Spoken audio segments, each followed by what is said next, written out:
yung order natin na ginger duck pot. So, kumukulo pa siya.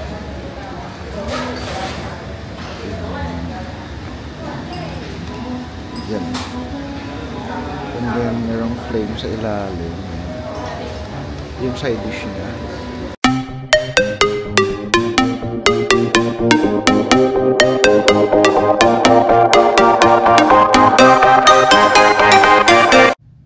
Okay, mga ka-dreamers, tapos na tayong magmas and ito, duman lang tayo dito sa Botany Townsend, Botany Junction.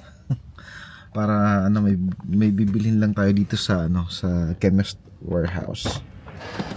Okay. Medyo winter po ngayon.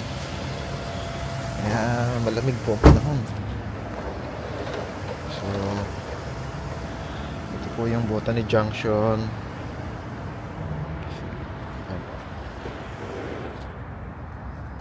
And then ito yung Chemist Warehouse. Tayo bibili.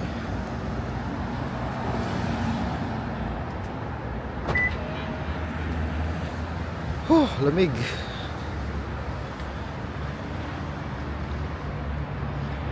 Ayan po yung Chemist Warehouse. Yan. Ito po yung kung sa atin merong Mercury.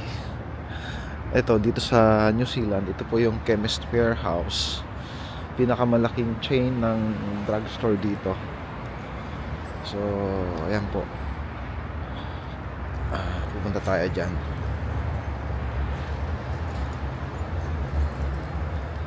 Yan. Yan.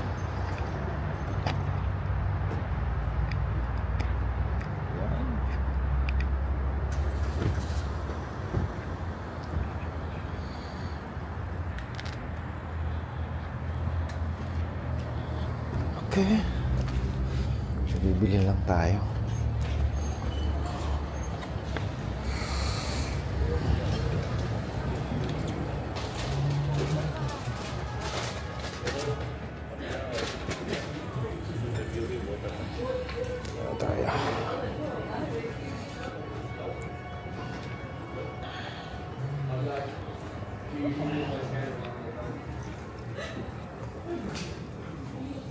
Okay. Bukas mo pala yung aking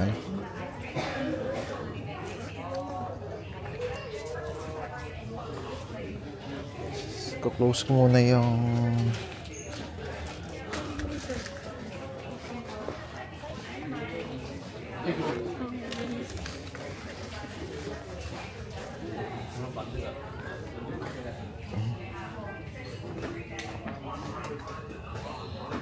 bukas po yung aking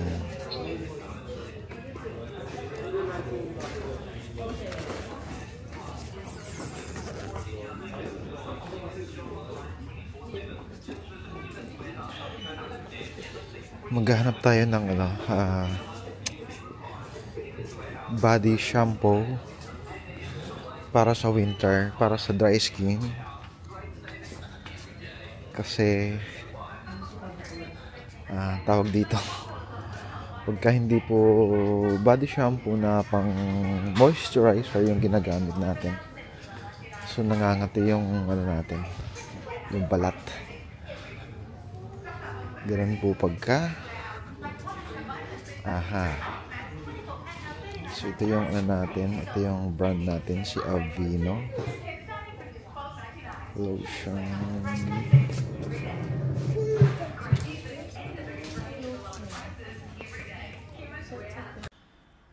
Ito, naghanap tayo dito ng ating moisturizing body shampoo. Ito nga po yung Aveeno, naubusan tayo ng stock. Ito po yung ginagamit ko dito pagka winter, kasi kung hindi po itong ginagamit ko ay nagkakaroon po ako ng nangangati yung ating balat dahil nadadry po siya. So nag-research po ako sa Google and ito nga, na-research ko itong si Aveeno. So meron pa namang yata ibang brand nito, katulad ng Dove. Pero I preferred ito kasi na-try ko na siya. Ito po ang loob ng Chemist Warehouse. Malaki po siya.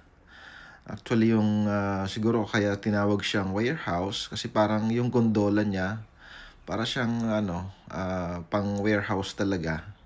Kumbaga yung stocks nila nandito na lahat. So wala ka nang hahanapin. Pagka may gusto ka, nandyan na kung ano yun nandyan, yun na po yun. So eto malawak po siya and naghahanap pa po tayo dito ng yung anti-dandruff shampoo, yung Nizoral po.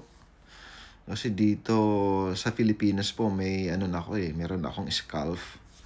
But din dito since nagkakaroon nga ng winter, so mas lalong nadadry yung scalp natin and pagka ang ginagamit ko po ay yung ordinary lang na anti-dandruff shampoo, mas lalo akong nagkakameron ng dandruff. Kaya yun, through research din lang, hindi po ako nagpa-check up.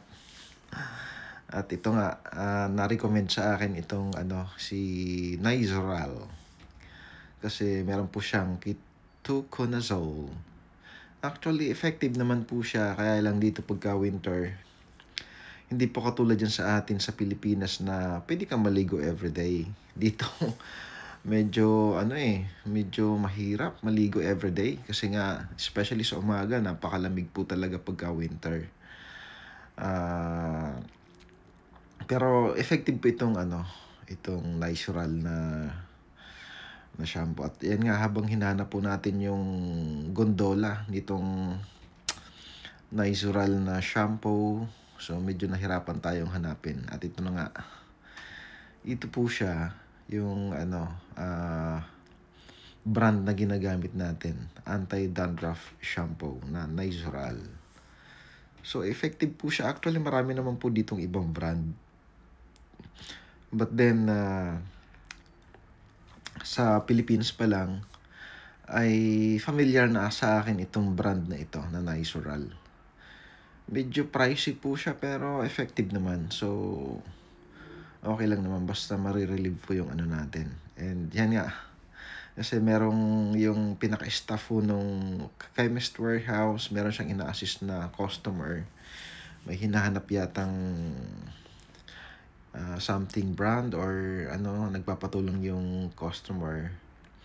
So kaya hinintay muna natin na matapos siya and then tsaka tayo kukuha ng ating kailangan na i-purchase. So ayan, and yun nga, nandito tayo. So nakakuha na tayo nitong ating moisturizing body shampoo na Aveeno. So at ito naman ay itong Nizoral ang ating kukunin and bibilhin. Medyo kasi may dalawa siyang brand dito, dalawang I think parang dalawang klase ng Nizoral. Kung makikita nyo po, itong isang mahaba yung box or matangkad yung box, kulay blue, halos yung label niya. And yung isa naman na medyo maiksi lang yung box niya, then may kulay maroon na label. So, ang ginagamit ko na is itong isa. Kaya lang gusto ko munang basahin yung content nitong isang ito. Para at least baka sakali na subukan natin itong Nizoral na Kaya lang parang 1% lang yung something nito. Hindi ko masyadong pero syempre, inalam pa rin natin kung ano yung content ng label niya. And then finally, ang nag-decide po tayo dyan na doon pa rin tayo mag-stick sa kung ano yung dati nating ginagamit na. So ayan, binalik natin. By the way, nag-voice over nga po pala tayo dito sa area na ito or sa part na ito ng ating video kasi may music po itong si Chemist Warehouse. So kung hindi po tayo mag-voice over, sigurado po ay makaka-copyright po tayo ni YouTube, di ba? Ayan, at nag-decide na nga ako na kunin uli yung dati kong nang ginagamit. And ikot-ikot pa tayo dyan. Umikot-ikot tayo dito sa loob ng Chemist Warehouse. And yan, tinitingnan natin. Napakarami nilang item dito. Kumbaga, parang siyang one-stop shop ng lahat ng kailangan natin na when it comes sa mga medicine, di ba? May mga shampoo or something. So actually, parang ano po ito parang Mercury dyan sa atin. Kaya lang nga lang ito, parang ang setup nung store niya, alam niyo po yung Pure Gold dyan sa atin na kung saan yung mga stocks nila nandun din sa gondola. So nandun na lahat. Parang wala na silang stock room. So para para sa mga customer na less na yung magiging nila sa staff na kumbaga ang trabaho nila ng staff is mag-replenish na lang ng mga merchandise na na kulang or paubos na yung stocks sa display area. So maganda namang idea to, no. At ito nga, naghanap tayo ng ng Difflam. Kasi last few days ago nagkaroon tayo ng sore throat and medyo kailangan nating maging proactive kasi mahirap magkasakit po dito sa sa Insay. Unang-una, wala po tayong family dito. So kailangan nating alagaan ang ating sarili and mas maganda yung prevention kaysa pagmatagalang cure. And ito nga, parang akala ko hindi na ako makakita nitong Difflam kasi yung Difflam na pang spray po sa throat, ito po yung ginagamit ko sa atin sa Pilipinas. And ito nga hinanap ko dito at finally naman meron akong nakita dito na Difflam na pang spray. Yan po sa taas. So marami siyang klase. Medyo confusing ako kung alin ang kukunin ko. Well, kaya talagang sinuri ko pa kung talagang yung need ko na pang kumbaga quick relief pagka nangangati yung throat mo para hindi na tumulo yung infection sa lalamunan natin. So ito na po yung ginagamit ko. Ini-spray ko na lang dito sa may at least hindi siya oral na kumbaga iti-take mo na dadaan sa ating kidney or sa ating liver yung residue ng gamot. At least ito siya, parang i-spray mo lang siya, kumbaga mata-target niya talaga kung nasaan yung bacteria na nasa nasa lalamunan. So ayan, and yan nga, nag-decide ako na finally na ko na yung klase nung Difflam na pang-spray na kailangan natin. And yan, kumuha tayo dyan. And then yun, nag-ikot-ikot pa po tayo. So naghahanap pa sana ako ng Vicks dito So ayan, kompleto na yung need natin dito sa Chemist Warehouse. Meron na po tayo ng Aveeno na moisturizing body shampoo. Then yung anti-dandruff natin na Nizoral. And then ito nga pong Difflam para sa ating sore throat. Although okay na naman yung lalamunan ko ngayon. Kaya nga lang gusto ko magkaroon ng stock nito para at least, di ba, medyo mahaba pa itong winter. And ito nga, try na nating magbabayad pero pa tayo ng kunting ikot pa, titingin-tingin, di ba, para pang patayin ng oras. Nang sa ganun ay pag-uwi natin ay matutulog na lang. Ito nga, isang ikot pa tayo. And ito nga, may nakita ko dito na barley. Dito, barley. Sikat na sikat sa atin to barley grass. Yan, ito, 500 or 1, ilang milligrams ba to? So, $52. Meron naman ito, 250 milligrams. $29. Actually, meron ako sa bahay nito Meron pa nga konti dun. Andito naman mga vitamin C.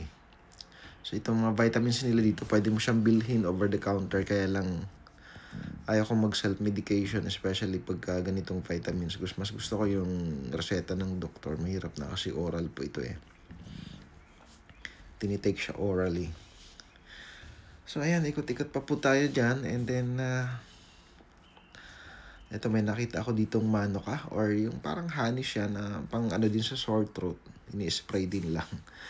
Kaya lang, doon na tayo sa ano, nasubukan na natin. Diba? Tsaka nakakuha na ako ng Difflam eh. So, ayan, isang ikot pa dyan and papunta na tayo sa cashier para bayaran itong ating napiling item. And ito nga, ang ganda ng pagkakaset up ng gundulan nila. Talagang nandiyan na lahat, kumpleto na. So hindi na para tawagin mo yung staff para magpakuha ng or magtanong may stock ba kayo nito. So pagka ganito pang setup ng mga gundula sa isang tindahan, it means to say na kung ano po yung nakikita natin diyan, yun na po yun. So kasi all out na yung stock nila, wala na sila sa stock room. Di ba? And maganda nga namang tingnan kasi parang hindi empty yung tindahan, punong-puno talaga siya. Ito naman, meron pala ditong itong mga lip balm, lipstick. Diba? Ang dami dito. So, parang na rin siya. Alam mo yung sa mga shopping mall sa atin, merong ganitong area kung saan merong mga sales lady na sila yung nag-attend sa ganitong mga items. So, meron din pala dito. Meron mga pang ng kuko, pang kung ano-ano, di ba? So, yung mga needs natin, personal needs, meron dito. Kompleto po siya. So, ayan nga at habang tayo ay nagpapatay pa ng oras, pagkagaling po ng simbahan para pagdating po natin sa bahay ay matutulog na lang tayo. Di ba? Ayan, magbabayad na tayo dito sa cashier. And ito, pati cashier nila punong-puno ng paninda, parang hindi mo na ma-identify na cashier pala yun. Ayun, ito. And finally nga, nag-decide na tayo na na bayaran itong ating binili. Yan, dito na po tayo. So, ayan, and tatlong item lang po yan and parang $62 yata yung ating naging total na dyan. Pinagbayaran.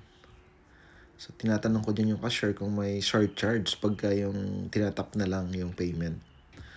Kasi minsan dito yung may mga tindahan na pag tinap mo yung yung card mo, merong surcharge na cents. So, sayang din naman, di ba? Pagka naipon yon for so many purchases na gagawin mo, malaki din yon.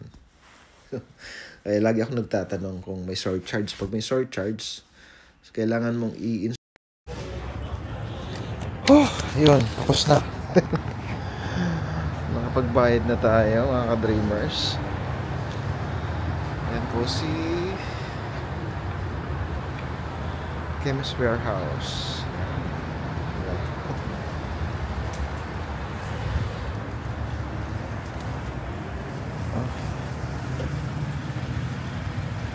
Medyo umuulan.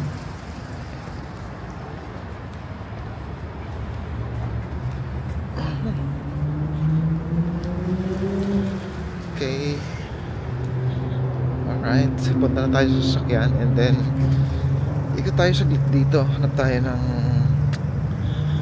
makakainan. Ito yung car natin. At medyo maambon, mga dreamers. Okay. Ayan. So, ayan. Nakabili na tayo. Dito muna natin. Ayan.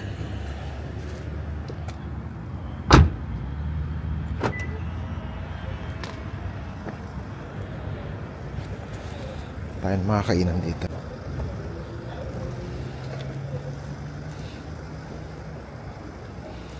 The Coffee Club.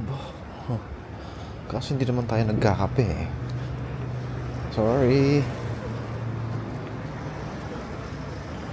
So, dry clean. Meron dito isang kainan. Parang Chinese restaurant doon. try natin. Let's try back. Tingnan natin kung ano mga makakain dito. Ay, nako. Bakery Espresso. My Kitchen. Ah. Parang Korean. Hotpot lang, hotpot. Mahal naman. 29.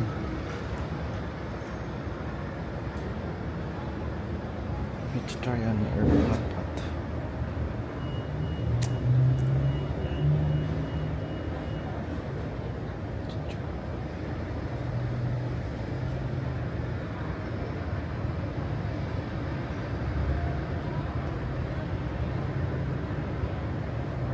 Hotpot. Wow, $30.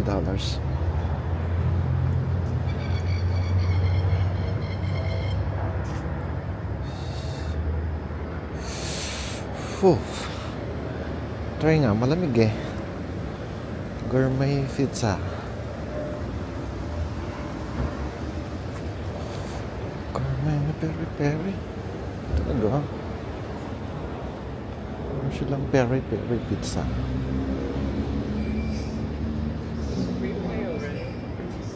Yeah, yeah. When you say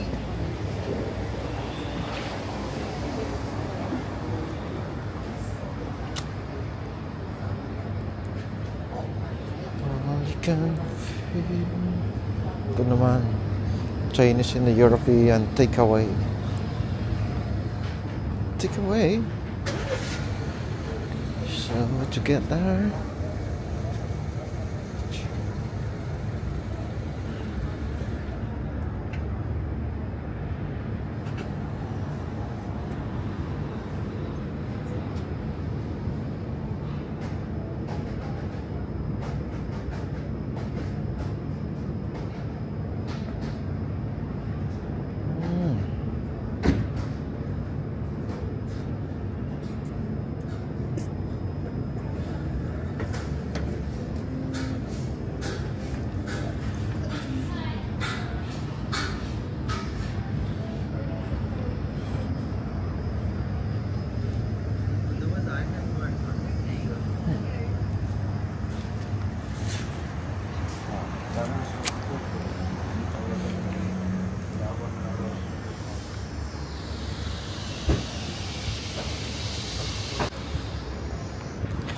Okay, try kaya natin yung ano ron, hot pot nila.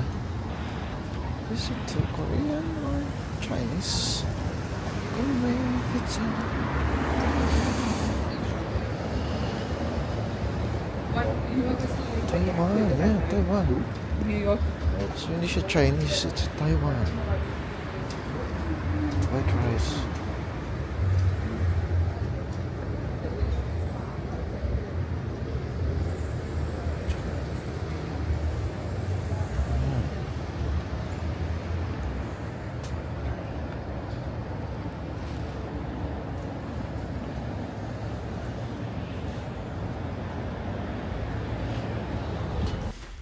Okay, ayan.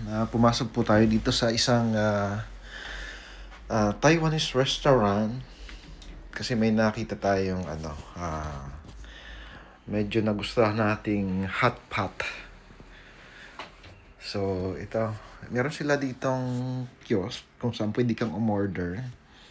Kaya lang yung hot pot na nakita ko doon sa may entrada nila, wala naman dito sa mga choices.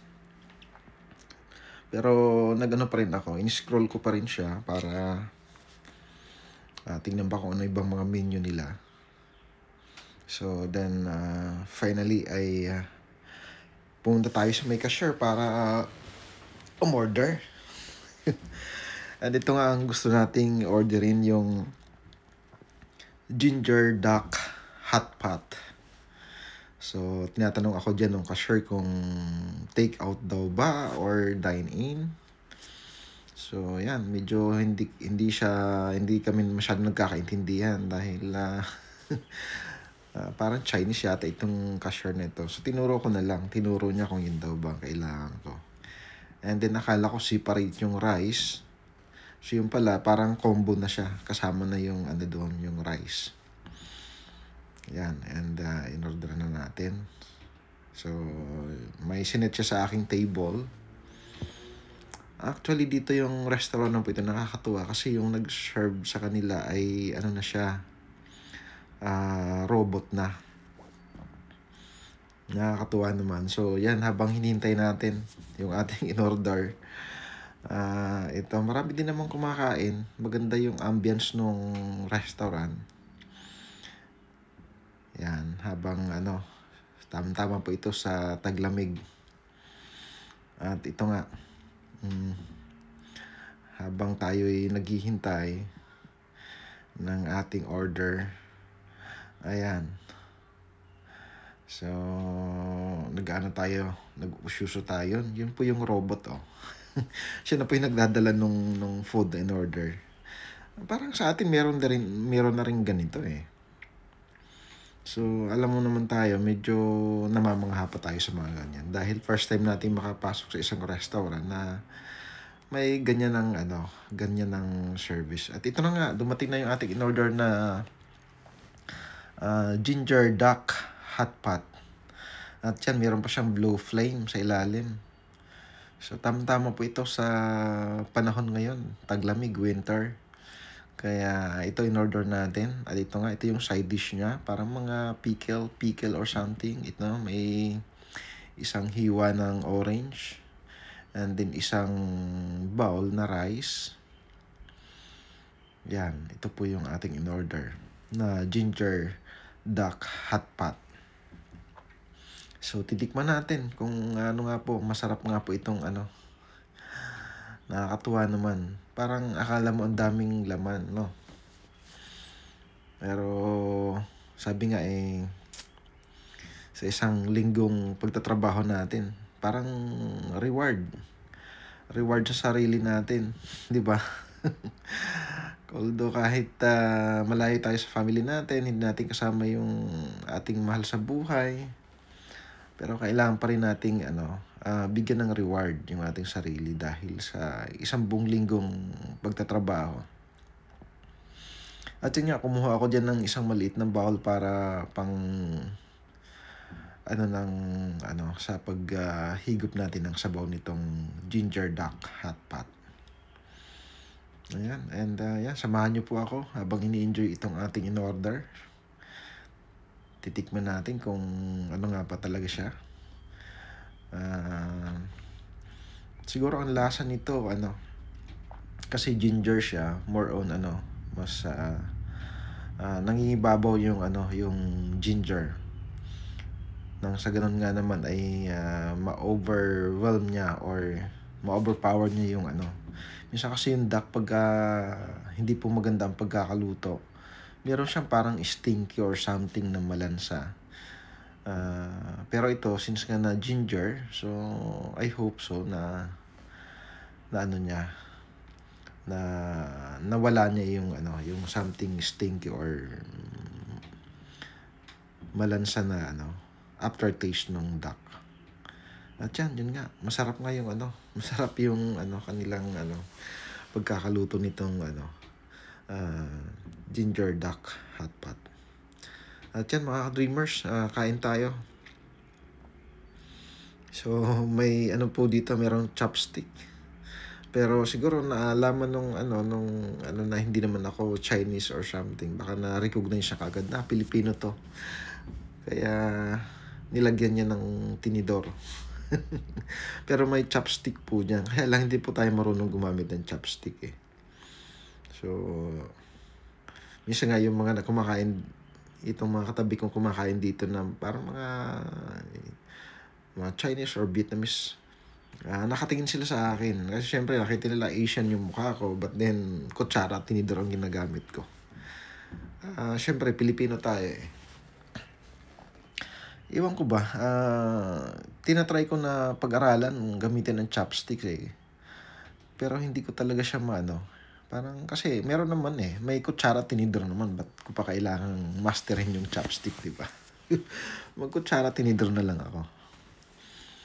Actually parang tayong mga Filipino lang yung gumagamit po ng kutsara at tinidor. Kasi sa Western,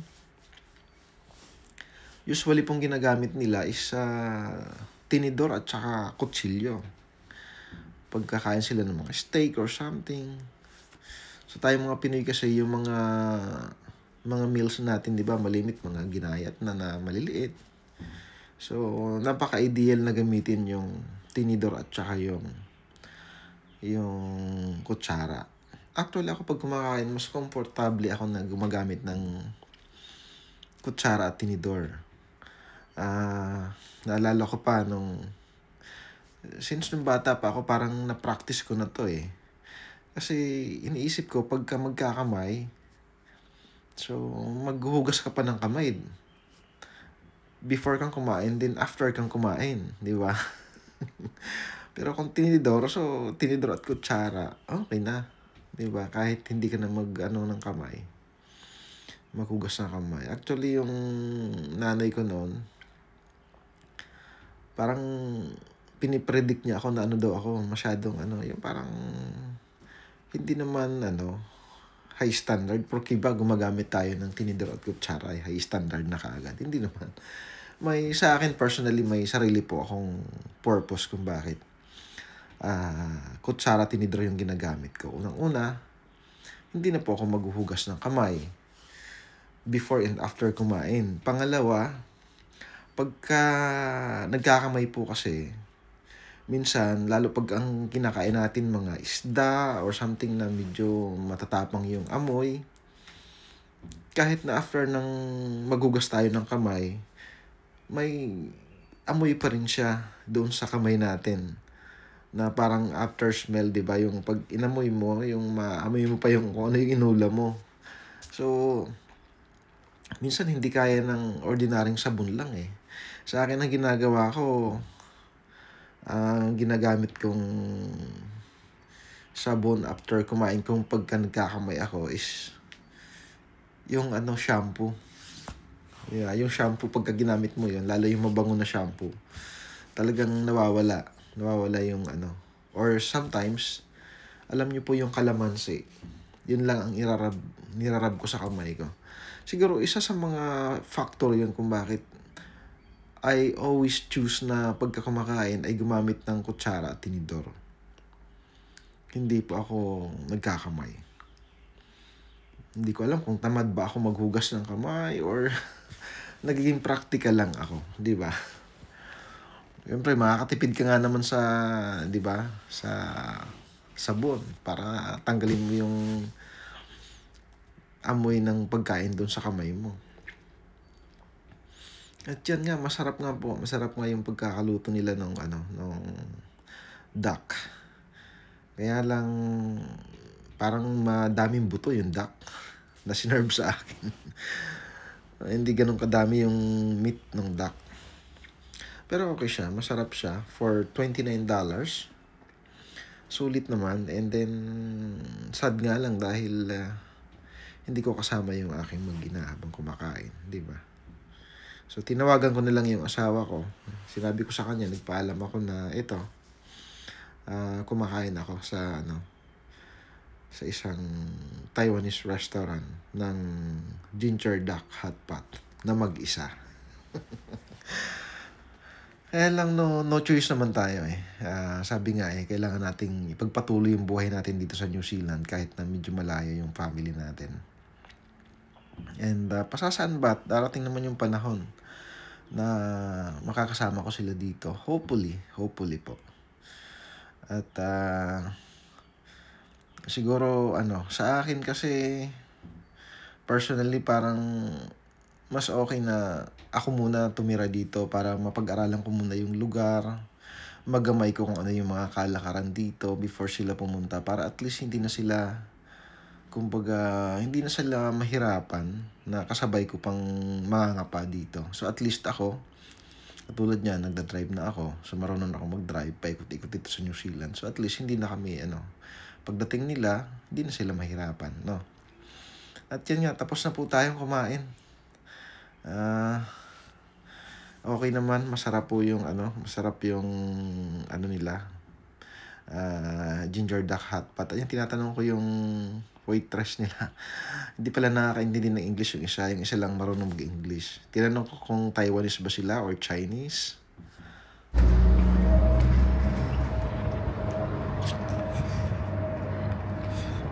Oh. Yan mga ka-dreamers, nakapag food trip na naman tayo. Wow. Pauwi na tayo. Kakain na. Ay nako, yun ang pambayad sa isang linggong walang humpay na trabaho, di ba? Ano lang naman yung natin, kaligayahan sa buhay. Ay nako, I wish na someday kasama ko na yung mag-ina ko rito para kasama ko silang nagpo-food trip, healthy food trip. Okay, dito na tayo sa sakyan natin at tayo pauwi na. Alright, yun, nakain tayo dun sa My Kitchen. It's a Taiwanese restaurant, kaya lang yung staff mga sila, Chinese. Hindi bale, at least authentic naman yata yung lasa. Parang authentic naman yung ambience ng restaurant. And then yung food. Yung food, yeah.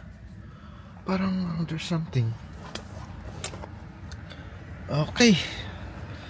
So mga ka-dreamers, hanggang dito na lang yung vlog ko for today.